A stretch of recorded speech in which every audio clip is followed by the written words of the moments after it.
નમસ્કાર, આપ જોઈ રહ્યા છો સ્પાર્ક ટુડે ન્યૂઝ। ગાયત્રી તીર્થ શાંતિ કુંજ હરિદ્વારના પરમ પૂજ્ય શ્રી ગુરુદેવ દ્વારા અખંડ દીપ જ્યોત અવતરણના 100 વર્ષ પૂર્ણ થતા છેલ્લા 1 વર્ષથી દેશભરમાં ધર્મના પ્રચાર પ્રસાર અર્થે દિવ્ય જ્યોતિ કળશ યાત્રાનો શુભારંભ કરવામાં આવ્યો હતો। જ્યોતિ કળશ યાત્રાનું અનેક સ્થળોએ પરિભ્રમણ કર્યા બાદ સોમવારના રોજ પાદરા નગરમાં યાત્રાનું આગમન થયું હતું। યાત્રાનું પાદરા ગાયત્રી શક્તિપીઠ મંદિર ખાતે ભવ્ય સ્વાગત કરવામાં આવ્યું હતું।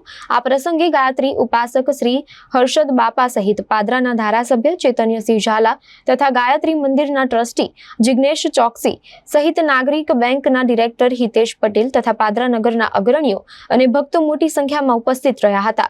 આવેલ મહાનુભાવોએ જ્યોતિ કળશ યાત્રાનું પૂજા અર્ચના કરીને યાત્રાનું સ્થાન કરાવ્યું હતું। જ્યોતિ કળશ યાત્રા પાદરા નગરના મુખ્ય રાજમાર્ગો પર ફરી હતી, જ્યાં અનેક સ્થળોએ સ્વાગત કરવામાં આવ્યું હતું।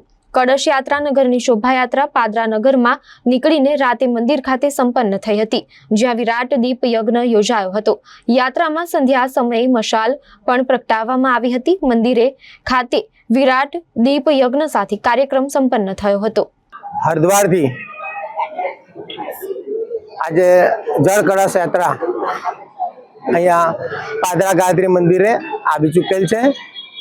હવે એમાં 100 વર્ષ પૂર્ણ થવાનું એક ભવ્ય આયોજન હરિદ્વારથી શરૂ થયું છે જળ કળશ યાત્રા, કે જેનું આગમન અહીંયા આવી થઈ ગયું છે ગાયત્રી મંદિરમાં, અને અહીંયા એની શોભાયાત્રાની તૈયારી થઈ રહી છે। શોભાયાત્રા નીકળી ચૂકેલી છે અને એના પૂર્વે અહીંયા શ્રી હર્ષદભાઈ બાપા અને માન્ય ધારાસભ્ય શ્રી ચૈતન્ય ઝાલા સાહેબે હાજરી આપી, પૂજા વિધિ કરી અને આમાં ખૂબ સહકાર આપેલ છે।